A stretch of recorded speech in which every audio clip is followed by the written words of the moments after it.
Welcome to an Adobe Books Illustrator tutorial. In this video I show you my pen tool techniques. First you need to change your settings to make working with the pen tool and anchor points easier. Press Ctrl K to bring up the preference menu. Under the General tab, set the keyboard increment to 1 pixel. This makes adjusting the Bezier handles with the arrow keys more precise. Next, click on the Selection and Anchor Display tab and ensure that Show Handles when multiple anchors are selected is checked. This shows all the Bezier handles of a selected object, which makes it easier to fine-tune its curves. When you're finished, click OK. Lastly, make sure that Align Artwork to Pixel Grid is deselected. This gives you complete freedom to place anchor points anywhere in the document. Before I demonstrate the techniques, you should be conscious of how a perfectly curved circle is constructed. Notice that the circle was constructed with the minimum amount of anchor points, they're placed on the extreme ends of the curves, and the Bezier handles are constrained to angles of 90-degree increments. This is generally the same way you want to construct your curves. However, there will be instances where you bend these rules, depending on your project's needs, but what I'm trying to do is make you conscious that these are the conditions that make up a perfectly curved circle. Taking a closer look at an individual curve. The curve, like all curves, is a line segment that is connected by 2 anchor points.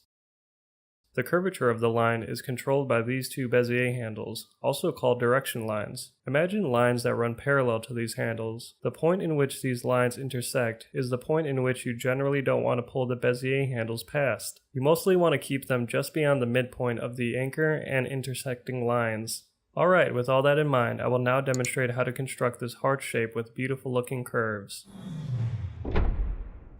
The trick to creating an object with desirable looking curves is to create it within a wireframe of guides, as I'll demonstrate.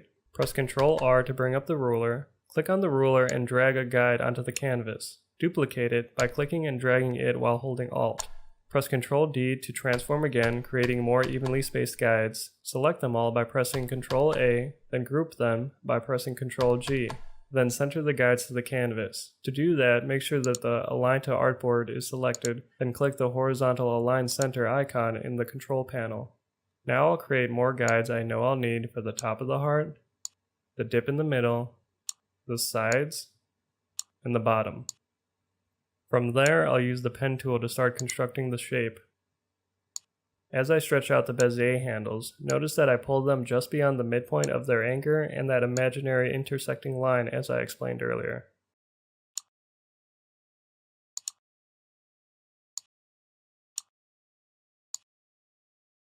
For this last anchor, hold click, pull up, and hold Alt to split the Bezier handles, then swing it back around and release.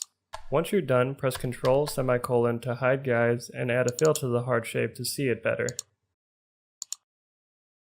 Now to fine-tune the curves. Press A on your keyboard to bring up the Direct Selection tool, drag the marquee over a line segment to take control of its Bezier handles, and use the arrow keys to control the handles. You can control the curvature of multiple line segments by selecting them and using the arrow keys to adjust them simultaneously.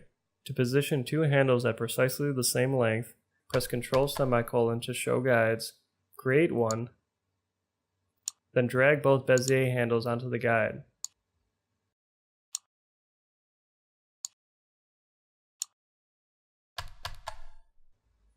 To convert this bottom anchor to a smooth point, to create that S-type curve at the bottom of the heart, press Shift-C to bring up the anchor point tool. Click and drag out the Bezier handles, then press Ctrl semicolon to show guides, then create one to place the Bezier handles on. From there, press A to bring up the Direct Selection tool, reselect the anchor point, hold Alt and click on one of the Bezier handles and drag it up to intersect with the guide at a 45-degree angle indicated by the Smart Guides. Do the same for the other Bezier handle.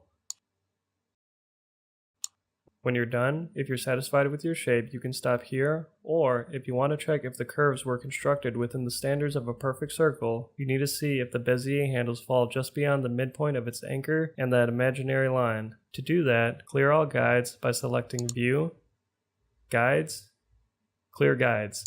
Then, place a horizontal and vertical guide on the 2 anchor points of a line segment.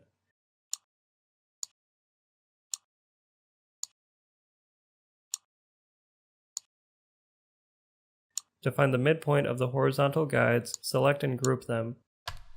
Then drag down another guide, Press V on your keyboard to bring up the selection tool, select all three of them, and single-click on the grouped guides to make them the key object. Then, click on the vertical align option in the control panel. Do the same for the vertical lines, but choose the horizontal align option.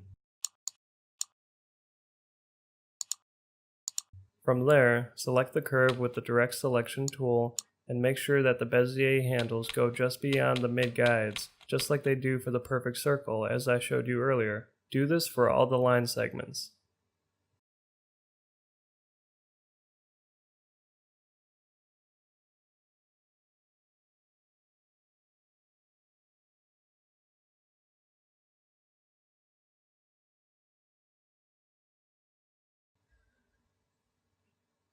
For these bottom curves, because the Bezier handles were split, this method of checking doesn't apply because these particular curves are going for an S-type look.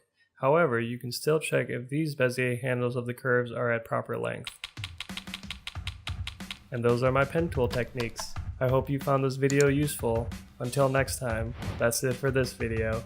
Thanks for watching.